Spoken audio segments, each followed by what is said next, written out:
shall be approved by a affirmative vote of at least 4/5 of the full membership of the governing body. I'm reading that as to say it's got to be 4/5 to even ask them to request it under the subsection D. I think that is done by, I agree with Well, I know, but where in the statute, or is there another part of the statute that says? I'm getting nervous. No, I'm just looking at this and Mr. President, what's provided. Before you speak, Mr. President, I think the big issue, and this is only my opinion, we have a financial town meeting form of government. That is the ultimate say in the town of Tiverton.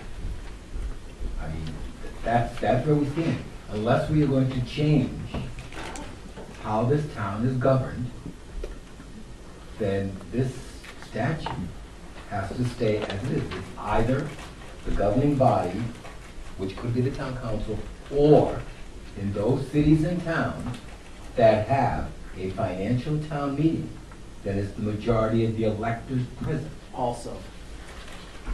No, Either, I'm saying, whether but you're looking that's the type of okay. government we have. Well, I think we all understand we have a financial town meeting form of government.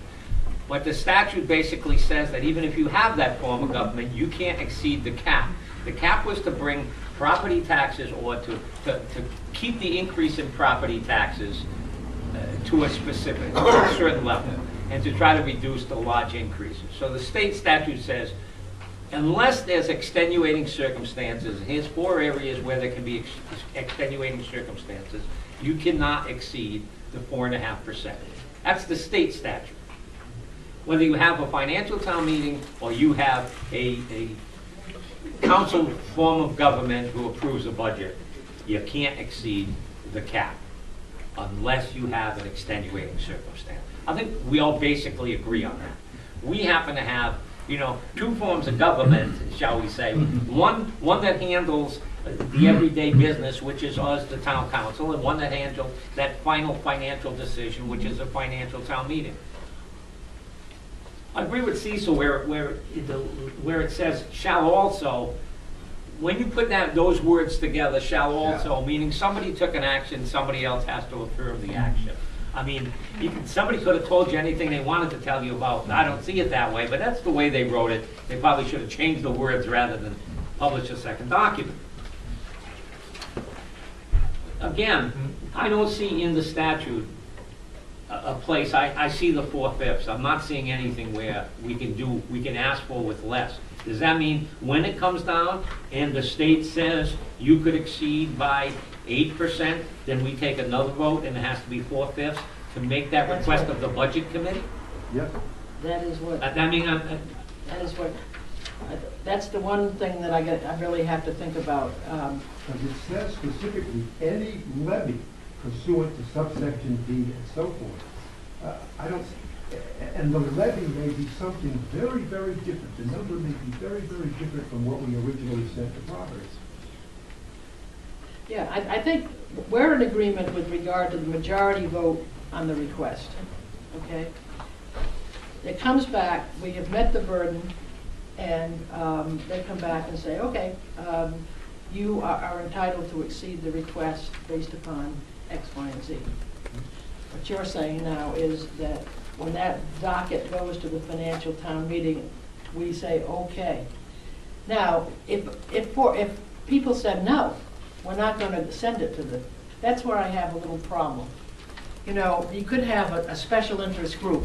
I won't mention any names, but suppose you had a special interest group sitting on the council and said, no, the only thing we're interested in is our tax bill. And therefore, we'll block it going to the financial town meeting.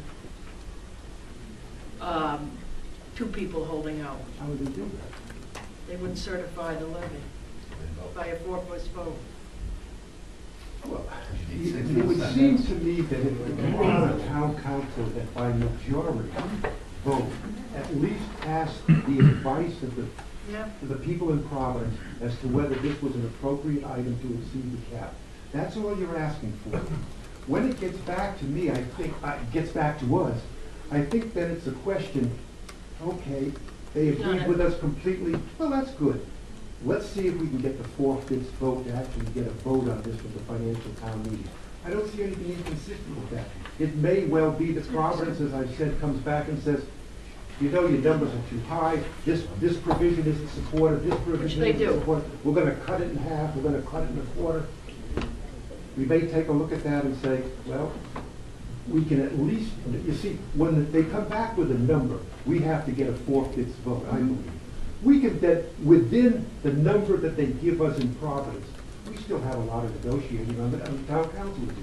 If they come, I'll give it a hypothetical, we send up and we say we want to exceed the cap by $1 million, they come back and say, no, you can't exceed it by more than 500,000. We don't have to exceed it by 500,000.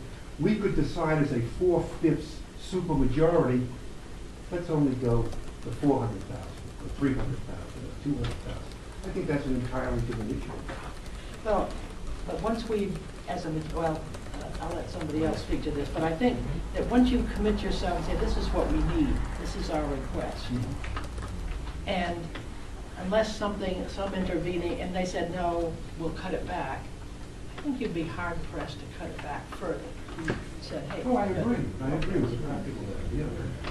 But would it also leave that room we talked about at the financial town meeting? If we requested 1.4 million, you know, due to motor vehicle taxes being phased out and a loss of revenue, and we request that they say, yep, that's a legitimate request, you can increase your levy in addition to the 4.5% by 1.4 million.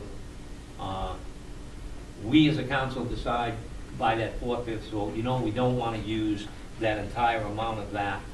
As you said, we're going to take half of that because we can see a way to get by with 700,000.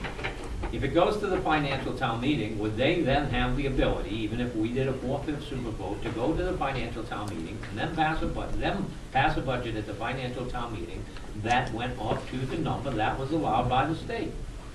I think they would. I would think they would have. And conversely, I they think they could would. cut it to be below. That's right. Yes, Yeah. they can always cut it to be below. Yeah. They can do But I think they anything want. could clearly cut it. I mean, I'd vote to increase it up to. that point. Yeah. Up to what the state. It's called a cap for a reason.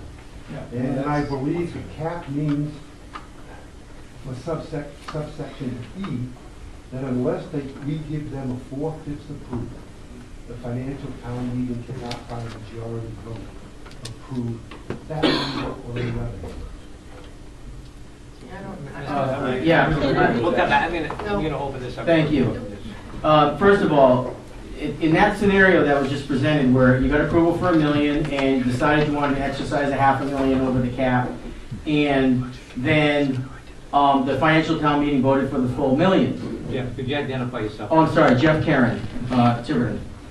In that scenario, okay, where the 4/5 vote was for a $500,000, not the full $1 million that was authorized, okay, the only amount under the statute that passed the 4/5 vote was the $500,000 excess, not the full $1 million.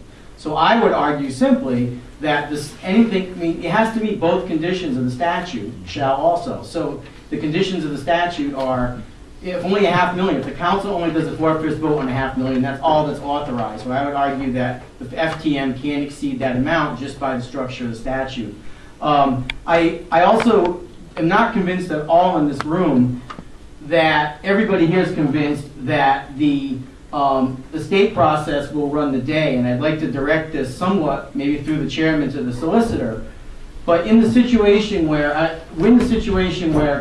somebody stands up at the meeting and says, I want to exceed the cap by whatever. Say we're at a 3% increase here. The budget committee says 3.5%. Everyone's happy. And somebody stands up and says, I want 10%. And let's say it passes, the FTM.